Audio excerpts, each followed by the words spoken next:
Peace and love, your brother, your friend, your dietitian, back again for another installment. Now it's recording. Peace and love, your brother, your friend, your dietitian, back again for another installment. Paz y amor, soy Marco, aquí grabando un video con el hombre de México. Peace and love, your brother, your friend, your dietitian, back again for another installment. I'm out here demonstrating by a lake in LA, enjoying myself. I hope all is well. It's your brother, your friend, your dietitian, back again for another installment. Today I want to talk about something that's hitting my heart. It's called the law of action. A lot of people demonstrate the law of attraction, but I want to talk about another law, one of equal consequence, one just as important, if not more important, and it's called the law of action. Without the law of action, there will be no attraction. There's a law of action, but it doesn't. There's a law of attraction, but it doesn't work without the law of action. What is the law of action? The law of action states that everything has a cause and effect. For everything, there's a cause, and for every effect, there's a cause, and for every cause, there's an effect. So, if you want certain ends, you have to utilize certain means. So, a lot of times we have in our minds this wish or this desire to try something new, to do something differently, but we only create vision boards, or we only imagine it, or we only, think deeply about it, but we never do anything seriously different in terms of actions to bring it out and bring it into fruition. So I want to discuss that today. All right, let's get started. So, law of action. The truth is that nothing happens by chance. Nothing is random. Everything is governed by law. Law governs all events. Therefore, in order for something to happen, there has to be physical exertion. There has to be a physical action upon in the universe, in the physical realm. There's a story about a man who was enslaved for 20 years. He was born into bondage. He didn't know how he got there, why he was in bondage, and why he deserved to be in bondage, but he knew that he was in bondage. Eventually, this young man learned to read. He learned to read actually when he was a boy, and he learned that there were other people who weren't in bondage, who weren't bondsmen, who weren't prisoners of war, who weren't slaves, and he never understood, why must I be a slave? Why do I have to exist in this state and other people don't? What did I do to deserve this? And so he started to meditate on and change his internal state from slavery and bondage to freedom. All he thought about and dreamed about was freedom. He prayed about it. He meditated on it. He dreamed about it, of one day being free. That's all he talked about. At least when the master wasn't around, and when his controller wasn't around, he would talk about that with other boys his age and things like that. And so he prayed for 20 years, but he received no answer from God until he prayed with his legs. So what does that mean? Well, the truth is just that you can pray all you want, and you can meditate, and you can utilize the law of attraction by saying, I want to attract freedom while I'm in slavery. And great power comes from thought. So it's very important to create an internal condition and create certain thoughts that are in line with the goal that you're trying to reach. But without action, there will be no fruition.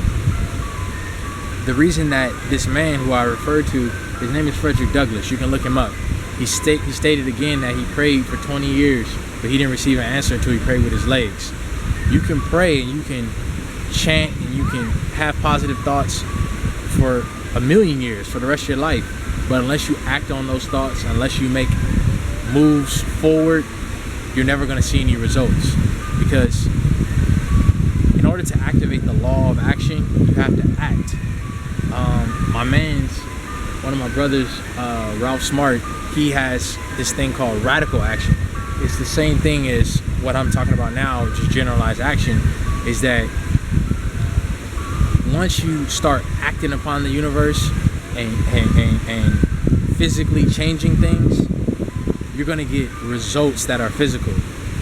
Thought is actually secretly is actually a form of action. Thought is action, but it's only in the realm of consciousness. So a thought is a seed of greatness, but you have to cultivate that seed with action. That's a beautiful dragonfly. There's a red dragonfly that just went past. If you want to lose weight, if you want to escape from slavery into freedom, what's gonna power your actions are those positive emotions, positive thoughts that you've been harboring for all that time, those prayers that you've been putting out, that fervor that you have. But without enthusiastic activity, you're not gonna have anything. For example, you can meditate on chopping down a tree, you can think positively about chopping down the tree, but if you never act upon that thought, you'll never chop down the tree. It'll never happen. You have to act, you have to move. And so, for example, I want to chop down a tree because I need wood and the winter's coming up. I have to go and find a blacksmith to make the axe head. I need to find a branch or something that I can mold into the handle, and then I need to go and start hacking away at that tree. But if I just sit back and just pray and think about freedom, or pray and think about chopping down the tree, there will be no actions. There'll be no results. If there's no causes, there will be no effects. So you need physical causes in a physical universe to get physical effects. It's not enough to just say I'm gonna try and attract it with my thoughts. This is a man-made lake. All plans start off in the mind with just blueprints.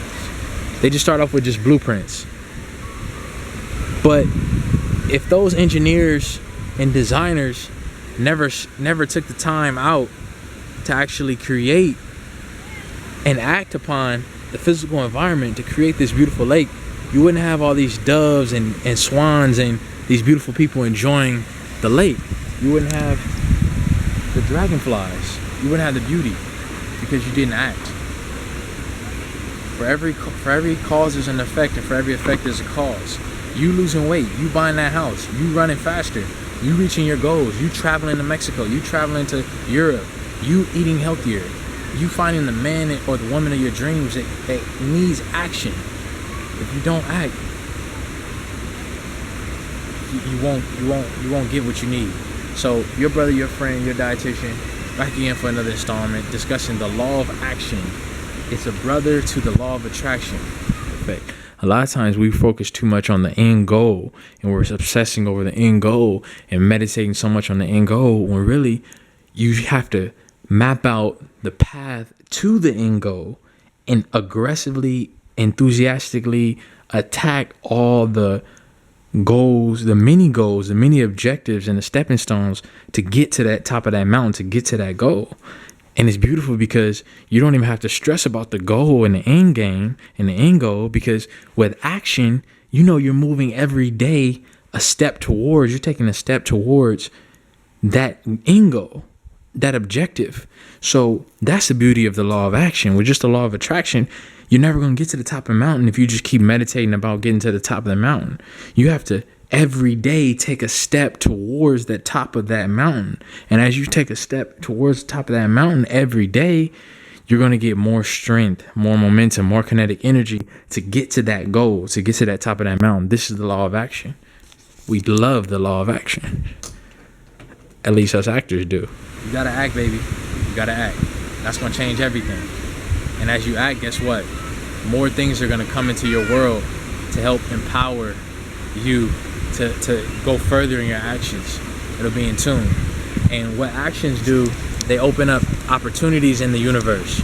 So if they hadn't have created this lake, it wouldn't be the opportunity for people to go fishing. It wouldn't be the opportunity for dragonflies. It wouldn't be the opportunity for more things coming along. So as you act, you create more opportunities to act further.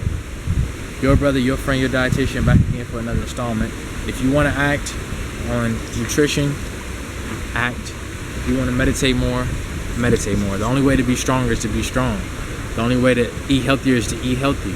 The only way to improve things by discipline and thrift and budgeting is to be disciplined, to be thrift, and to budget. Practice the law of action, and the law of action will take care of you.